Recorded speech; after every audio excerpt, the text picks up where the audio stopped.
Hey class, as you're reading chapter one, I just want to highlight a few things and hopefully the information I have here will help you a little bit. If you have written C++ programs before, uh, this is some just review of some of the very basic ideas. Uh, we will, uh, introduce more and more, building up uh, from the very fundamental. So let's look at what C++ is about.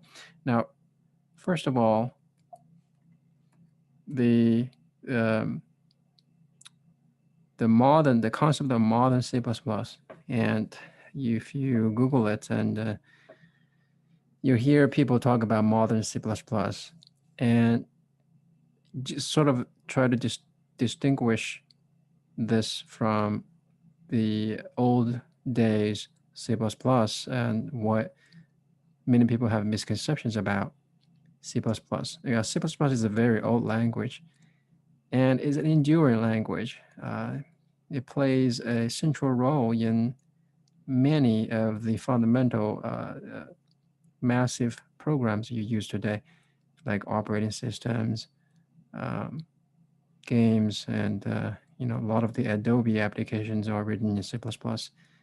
Um, Now, the original started in 1998, and then the next revision to that standard was in 2003.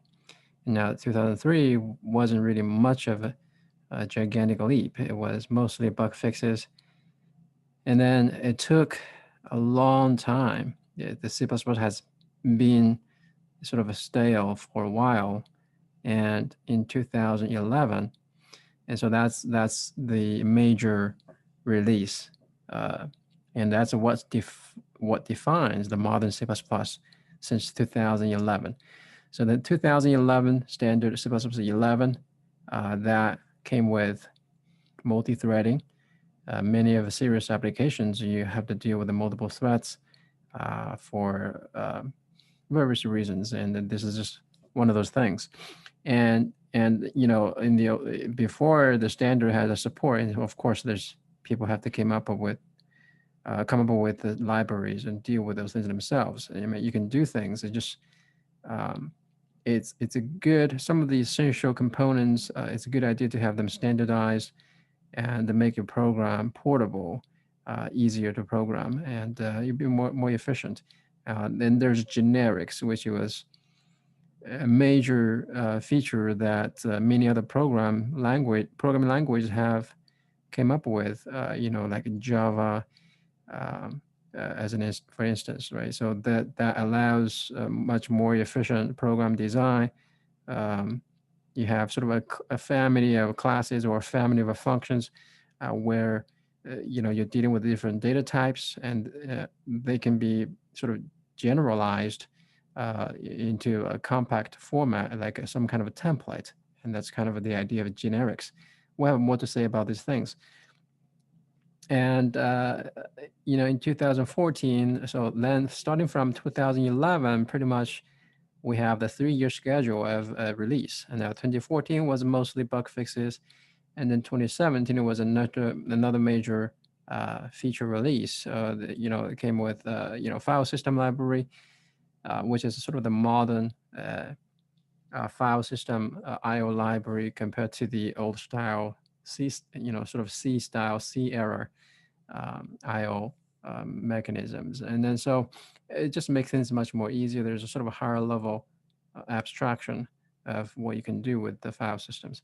And there's a memory management, and there's a parallel algorithms, and a bunch of other things that are targeted for uh, even better performance. And now we know C++ is known for performance, and so um, that target has not been deviated from. It's still being very much on the minds of the C++ Standards Committee.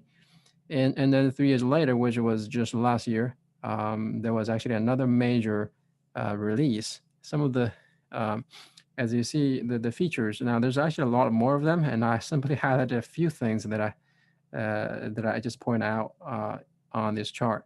And so there's Modules is a very obvious change, and the modules is not just a sort of a simple replacement of headers that came from C. And this is a much more efficient way of organizing your program. And also with a better encapsulation, you don't have symbols leaked all over the place in the program. And you somehow have to distinguish them with some weird naming. And so much needed feature. We're going to see modules pretty much throughout this course. And then there's a concepts. Concepts has to do with designing your templates, and that right now, if you don't know them, it may not mean much to you. But the concepts allow you to sort of put constraints on your templates so that you have a sort of a safe templates that you kind of limit. Say, oh, these are the kind of the features that I have I require from the types that you put in. And so this is kind of the idea of a concepts allow you to specify constraints on templates. And then you have ranges, which is a further generalization of the iterator pattern. And this is actually sort of has a much more natural usage combined with lambdas. You may have heard lambdas in other programming languages. Is sort of the same concept. So the language basically has now been modernized. When you compare C++ with many other programming languages, sort of targeting the programming experience, right? And so very excited about C++, and you're obviously in the right place. That's why you're learning, and that's great. Okay, we're gonna have some fun. So the first program that the book uses to illustrate various different concepts of a C++ program is this x101.cpp. Now, this name of the file is a source file. .cpp, that file extension is essentially it's just a convention. That convention is recognized by most major IDEs. Now, that's not the only extension that you could use, and then you'll see some programs will have extension CXX. Some programs may have a CC extension, and so they're all, again, the compilers actually do not really care what the names are, but it's mostly the impact is on the IDE, whether the IDE can recognize that as a C++ source. So anyway, so the double slash you see here, there are single line comments. If you have multiple lines, and here we don't have an example, you use slash asterisk and the ending with asterisk slash. But yeah, the double slash works just pretty well, and then you can use this like right after a statement. Now, what's a statement here? This int answer braces 42 inside and the semicolon. That's a statement. What this statement does is it declares a variable, also initializes with the value, with the initial value of 42, and the type of this variable is integer, and the name of the variable is called answer. Now, this variable is called automatic variable, automatic in the sense that automatic memory management. This is a variable that's allocated on the stack. We're going to probably have a little more to say about this. Essentially, the scope of this variable is this, right? It's within this function body, and this is actually a function here, and this is the header of the function. It has a return type integer. The name of the function is called the main. The parentheses. This is actually where you put parameters. This function does not have parameters, so it's an empty parentheses. So back to that statement, this variable we just declared answer, it has a scope of this one function. Okay, so by the end of this function, when the function returns, the memory allocated to this variable for this integer Now, when the function returns, it will be deallocated automatically by the uh, basically the C++ mechanism, right? So this the program will essentially figure that out. And this is essentially also maybe some places they call this like a local variable, but this is automatic variable. Now the first line right after the comments, by the way, they are for documentation purposes. The compilers completely ignore them. And the import with angle bracket IO stream, this, and also semicolon. This is also a statement. And now this statement imports a module. And the module's name is called the IO stream. And this angle bracket kind of indicates this is a system module. And in fact, to be more precise, it's called a header unit. And the reason it's called a header unit is that the IO stream used to be a header from the standard library, and it was a standard library.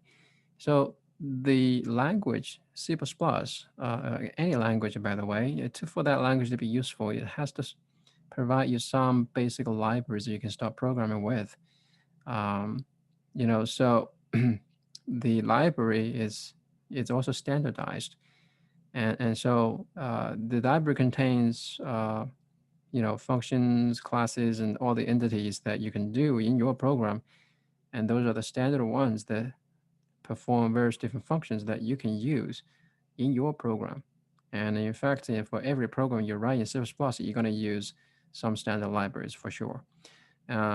So the IO stream is a standard library. In the before we had the modules, it was a header. Now the header, we're going to probably see more of this. There is anyway. So for right now, we're gonna just this just consider this contains the symbols that you're using in a program. And what you see here, you see this strange std : thing. You have two of those objects here actually. So this is one object. Now this std : this is actually a namespace. This is actually a namespace, fully qualified name. This is actually cout is an object defined in the standard namespace. stdio just called it standard. And this standard namespace and this object, this comes from this IO stream. So is std : end of line. Okay, means end of line is a new line. It adds a new line. This is what it does. Now, these objects are defined in that. The reason we can use them here is because we imported that module IO stream. Okay. Now, on Windows, as I kind of mentioned in the other video, setting up the dev environment on Windows, because the MSVC mechanism, the MSVC right now supports another standard module called std.core. Now, std.core contains the IO stream stuff plus many other things. It's just another way of packaging the standard library. This is the other mechanism where essentially your compiler compiled the old style header IO stream into a module. And so this is why it's called a header unit. It used to be a header, now it's a module. It's sort of a excuse me, transitional mechanism. It's not a pure module, so to speak. Now the std.core from MSVC, Microsoft Visual C++ Compiler, that is actually more of a standard way, like a pure module. So if your compiler supports that std.core, and that would be recommended. And now for the GCC, if you're on Mac, you're using that. And so this is what we'll get. It does not support the standard.core yet. I'm sure within time it's going to give you that. So for right now, that's what you do. Again, Not that's for the standard libraries, and they should be all transitioned to pure modules. But with an existing program, most of the programs will have a lot of headers already before they adopt the modules, right? So that's why the headers are going to stay around for a little bit until everybody moves on to, or some of the headers may never move on to modules, and so we'll have a mechanism to deal with those all the headers and how to use them within modules, basically. Um, so anyway, so this is and now we see this big long statement. This is a one statement. The statement is separated with a semicolon here. And this statement essentially what broke this into multiple lines is still actually one statement. Now this one statement we are this strange looking less than, double less than sign. What is this? This is an operator. This is actually an insertion operator for working on a stream. And the cout is called an output stream to console actually. Console is like, okay, if you're running a command in a terminal, this is your console. Yeah, the output stream, a stream is a abstraction of dealing with a continuous amount of data that you need to send somewhere from some place to another place. Um, like putting out characters onto the console, it's just a sort of a, and the abstraction here is to look at that as a stream. You may keep printing stuff into the console so that you're treating that as a stream by the system. And so we have an abstraction here, have a cout as the uh, output stream that you can print some things, characters to the console. Um, and and then you have basically this insertion operator. Think of the operator as a function call. We're gonna see exactly how you might do this yourself, actually, for your own objects and stuff. But this basically operator, think of this as like a binary operator, or this is actually a like a 1 plus 2, for example, right? And so that operator is just a very convenient, intuitive way of representing another function. And this is, you can see this as a function call with two arguments, one on the left and one on the right, okay? And then the reason we can add on to another streaming insertion because the first streaming insertion after that function call, think of this as a function call, returns. What it does return, it returns that same cout object again. So then you can keep doing this for the another function call, right? So that's really what this is. And so this is why it's called a streaming insertion. Is like what this is output stream. We inserting stuff onto the stream. That's why it's called the insertion. And so we output in this is a string constant. It's the things within this double quote. The answer to life, comma, the universe, comma, and everything is space. And this is a string constant. And this string constant is output to the output stream. And then we're also going to print out this value of this variable here. And so essentially this variable, as we know, we have initialized the variable to be 42, and we have not changed the value of the answer, so it's going to remain 42, right? So 42 will come out of the console. And then after that, we're actually going to print out a new line. This is representing a new line. So that's what you're going to see as the output. Now, there's one last statement here, return 0. Now, because this function is declared with a int return type. Now, int, this is a data type. It means integer. Integers are basically numbers without fractions. And so this return 0, 0 usually indicates a success. This program, when it terminates, when it finishes, when it gets out of this main, why did it terminate after the main? Well, the main function is actually the entry point of your executable. This function, this program, once you have built this, compiled this into and built this into a executable, and this is where the program starts. You may have a bunch of other things, right, in this program. This may be a program that has tens of thousands of lines of code, and they're all broken down into various different, entities. But at the end of the day, it starts from the main, and then it ends with the main. Okay, so you return 0. This is telling the operating system my program is done. I return in 0 because the program finished without errors. Okay. All right. So that's your first program. And so your first assignment is actually just to use the set up your Dev environment and be able to run this with the tools that you have installed. Now, what is the process of creating an executable? So we have seen that we just wrote a source file .cpp. Again, the extension has a very little significance. It's more of a convention. So these are the say we have a bunch of source files, and so they would be compiled first.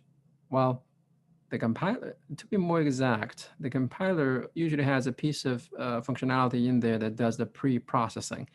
And the pre-processing handles, right now in our particular program, we did not see any preprocessor directives. Now those hash symbol, like hash include, hash if, define, right? The bunch of those preprocessor directives that you're probably familiar from C and the C++, the old days, those things will be pre-processed. Essentially, the pre-processing replace the code pretty much verbatim that's from the, let's say you have a hash include some file, a header file, and that source code from that header file will be placed into the program where you're including the header. And then that post-processing source file that without any more pre-processing directives, they will be passed on to the compiler functionality that compiles the source code into machine code. And the machine code for each of the source file after pre-processing, then you compile it. That actually that's called a translation unit. The translation unit, the outcome of that translation unit is the machine code. It becomes an object file.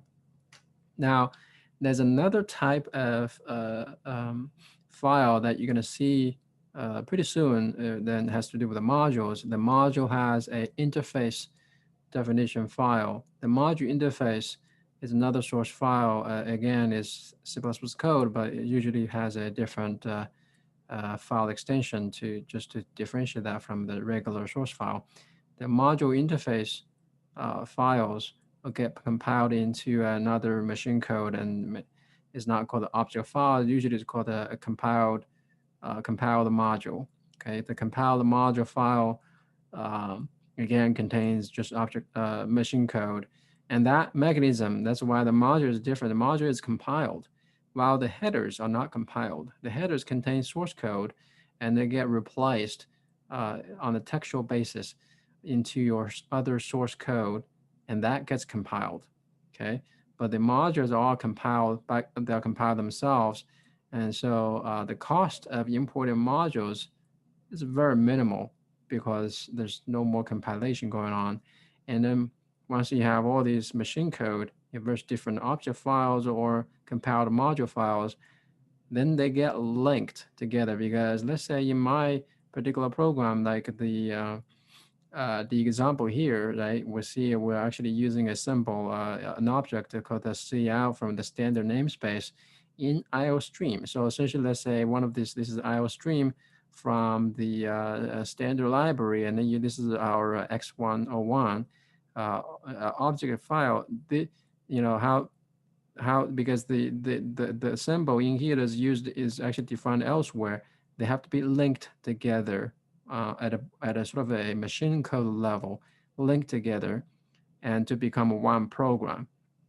And as actually here, this says the library. The IO stream comes from the library, and then your own object files, they get linked together to become a executable, because then where your symbols and everything that you use, they are resolved. They come in somewhere because, as the machine executes the code, it has to understand, what to do with it. So all these pieces of machine code are put together into your final binary executable. Okay, This is how you create an executable in C++. Now, I just want to go over the list of summary items at the end of the chapter, uh, just to help you review the content a little bit.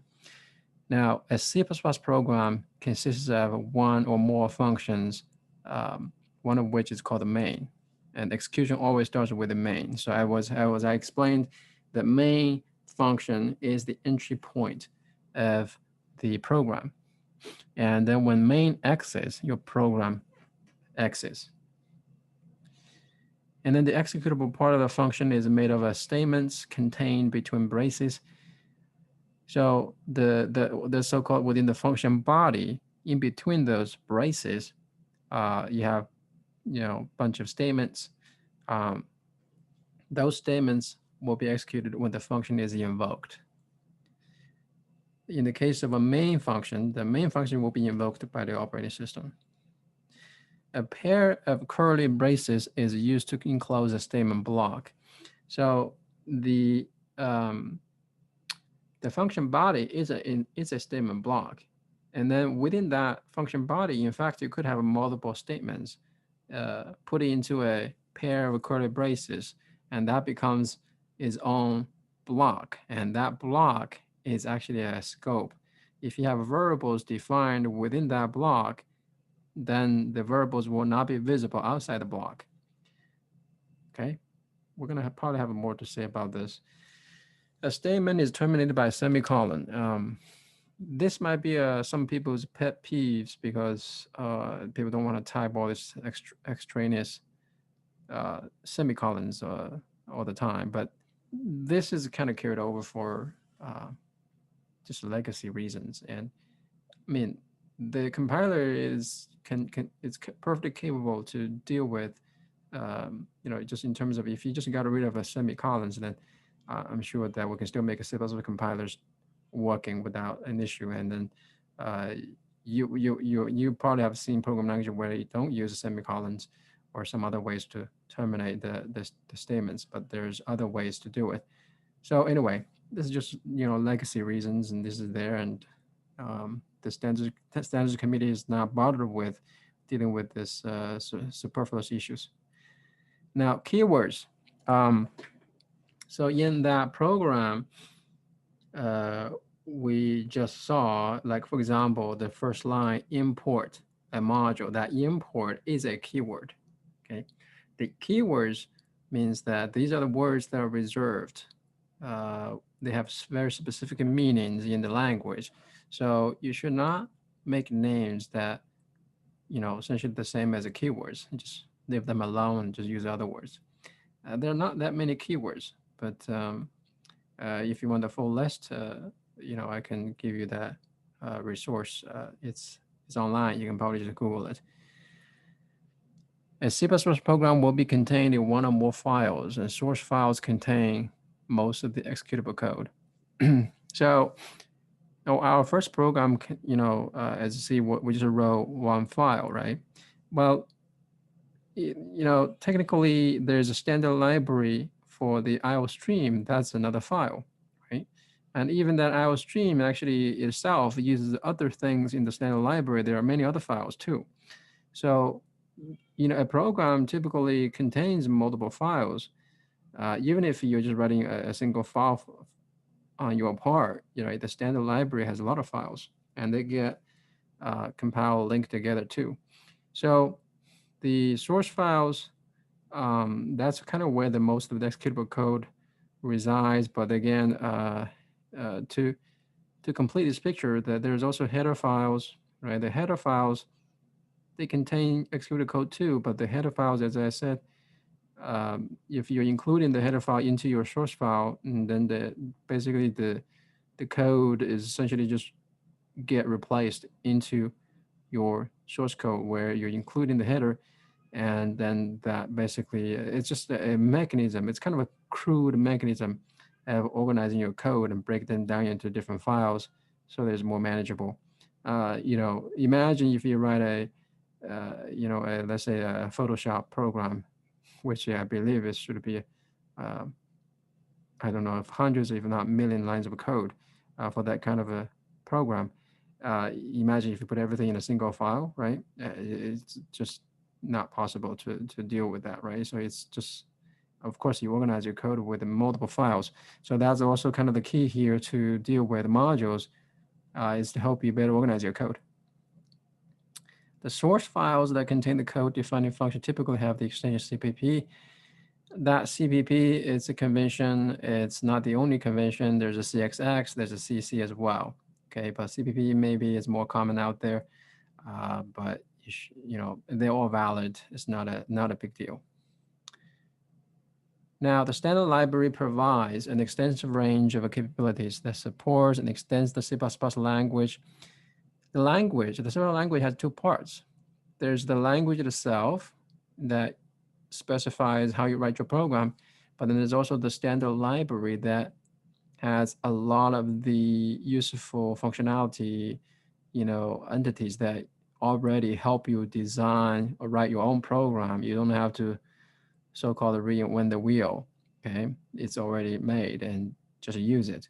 And so the standard libraries are made to be very generic. They help you to write any kind of program. And if you're actually developing some reasonable sized program, most likely you kind of will come up with your own library too that you kind of use it in various different places. And it just naturally you're going to reflect the design in that way. Writing a program, then you essentially will have portions of the program that you want to be reusable, not only on this project, maybe on other projects too. And yeah, so there's many libraries out there. Now, one of the famous libraries for C++ community is called the Boost. Now, Boost library, it actually has members of the standards committee contributing to the Boost library, and actually many of the Boost libraries, there are candidates for standardization, and we have seen that happen. So that's a very high quality library that if you're writing a serious program, most likely you want to get familiar with the Boost. It's the standard C++ library extends the functionality of a standard library, has sort of more stuff you can use. And access to standard library functions and definitions is enabled through importing standard library module files in a source file. Now, the things that are defined in the standard library, how do you use them? As we saw in the first program, we import IOStream module. So again, before modules, it was header files. Now, we want to focus on modules. This is sort of the new way going forward. And there's no reason to go back to headers, by the way. The modules is the way to move forward. So importing standard library module files, that's how you can access those things, as we saw in the first example. Input and output are performed using streams. Now, stream is an abstraction of how we deal with input-output devices. And we have seen an example of output, but we have not seen an example of input. I'm sure we're going to get to them. So the operator we use in the case of putting stuff onto the output stream is the insertion operator. And to take stuff from, let's say you type something from keyboard, then you would use sort of extraction operator, thinking of that stream of data coming in, and then you want to extract things out of it. That's the extraction. So the counterpart to the cout is the cin. Cin is for the input stream from console, and this is basically input stream that corresponds to the keyboard, and the cout is the one for writing text to the screen or console. Now, these are both defined in that IOStream module. Object-oriented programming. So this is another thing that's mentioned in the chapter 1. We'll have a lot more to say about OOP, and after all, the name of the course is the C++ programming objects. Now, this is the style of programming that we promote, and this is the predominant programming style nowadays. It's been proven, successful. And they actually in the 60s, 50s, or 70s, more pervasive way of programming was the procedural programming, as introduced by the C programming language. And what's the difference? It's really how you model the problem. If you're writing a program to solve a problem, do you think of your problem in terms of objects in the world and they interact with each other, and then you somehow try to model those objects within your program, versus the procedural programming is you don't think of things in terms of objects. You think in terms of the processes, procedure. What are the steps to perform to go from step from point A to point B, and that thinking drives you how you write your program, um, and so it, there's a drastic difference in how you design your program when you adopt one style versus another. So obviously, the object-oriented program is more superior. We are going to basically study this more in this course. The other thing that was mentioned in this chapter is the Unicode. Um, so a program obviously has to deal with characters, and we as human beings, we communicate in languages and we deal with characters. And the Unicode, what is Unicode?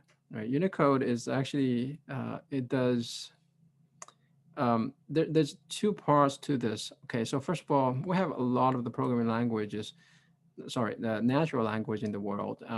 In the very beginning, there was this standard called ASCII. ASCII defines the mechanism of encoding, well, not encoding, the mechanism of converting characters or mapping characters to integers, to numbers. Because the computer, at the end of the day, is all about zeros and ones, right? They're all numbers. Uh, the computer doesn't really understand A, B, C, D. It's not its native thing, right? Computer, the circuitry was all about zeros and ones, is on and off. And that, so we need to convert a character. Now, if a character A, how do we represent it in the computer, right? So we can compute. So that's kind of what that problem is about. You sort of so that ASCII, and then later on the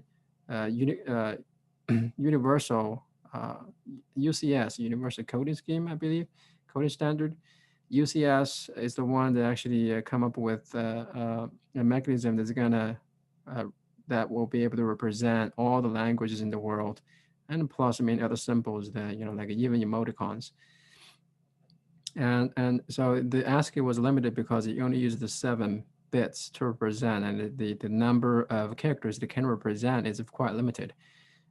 So now the Unicode deals with the other problem of well, the ASCII and UCS, they deal with the problem of mapping from characters to integer codes, right? But then the Unicode defines the way to represent that integer code into the bits and bytes, because now the UCS uses up to 32 bits to represent a character. And so it uses up like 4 bytes, up to 4 bytes to represent a character, right?